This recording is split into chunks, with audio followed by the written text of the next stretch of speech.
हाँ हाँ बोला। तोहरे घर में जिनके बरी है कुल चली का भले पगली का भले इनके समझेबा ना। अरे का समझावे के कोनो बात भला का हमके बहुत परेशान कर देत होन। के परेशान करत है तोके? सुनो सुनावा। के तहनो बलम हाथ जोरी हो तोरा करे बल जोरी।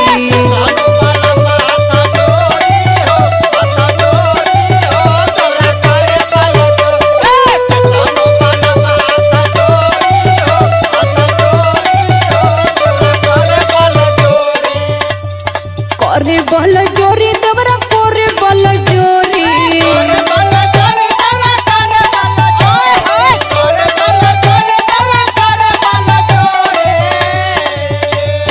करे बल जोरी देवरा करे बल जोरी। सुने नाही हमरो निहोरी हो हनी होरी हो देवरा करे बल जोरी।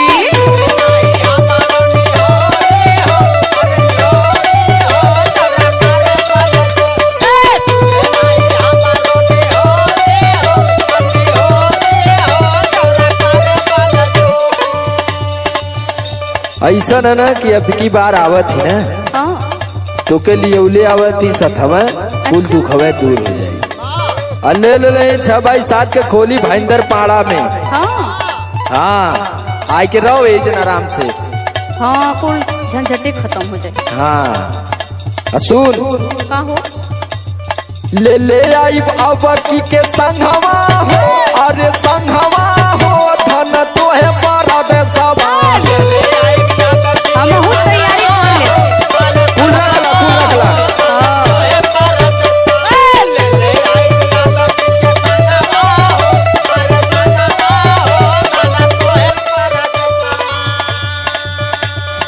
तोहे परदेसवा हो तोहे परदेसवा।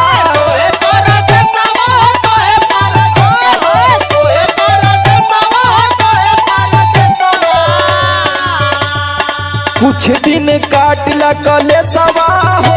हाँ कलेसवा हो ले आई परदेसवा।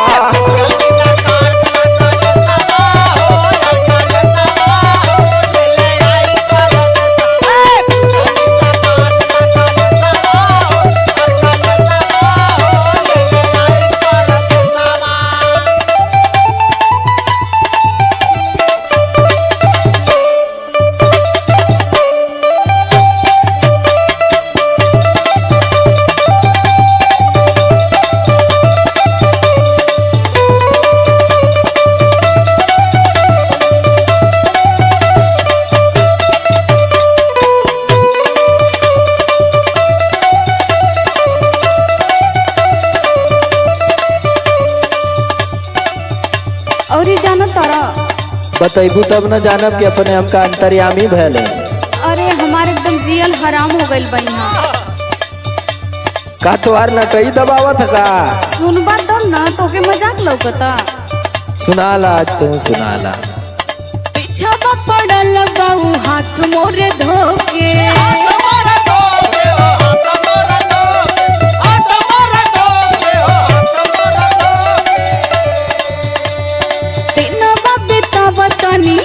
पिया रोके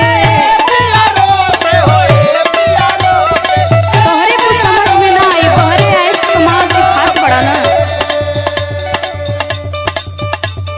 पीछावा पड़ल बाऊ हाथ मोरे धोके। दिनवा बितावतनी पिया रोके। कहियो इज्जतिया बोरी हो। अरे बोरी हो देवरा करे बल जोरी।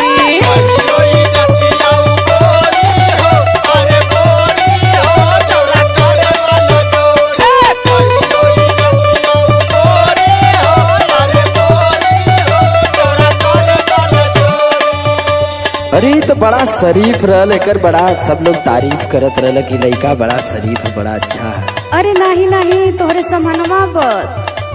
अच्छा हाँ यो डबल माइंडेड है, गेम खेलत है। अरे खूब की ये लगा तो जब से परकसवा और कसवा के साथे रहत है यो बिगड़ गल है। चला ठीक है, देखत थी जब इतना परेशान बाड़ू तो हम देखा कलिए आवत थी। जल्दी से आजा। इतना उठावता रू धन परेशानी,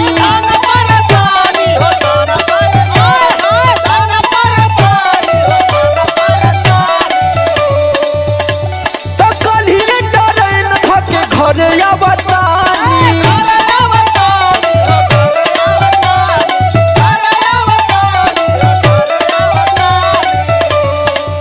ढेर परेशान कर दिलो, आवत ही देखे पिठिया निम्मन कर देला। अरे एकदम दिमाग खराब कर देले बड़न की। रुका भाई ना मारीला जाना लोगी ना काहे ना इतना उठावता रू धन परेशानी, तो कलिए डरेन थके घरे आवतानी। समरे आलोक मिटी जाई खिसवा हो, अरे खिसवा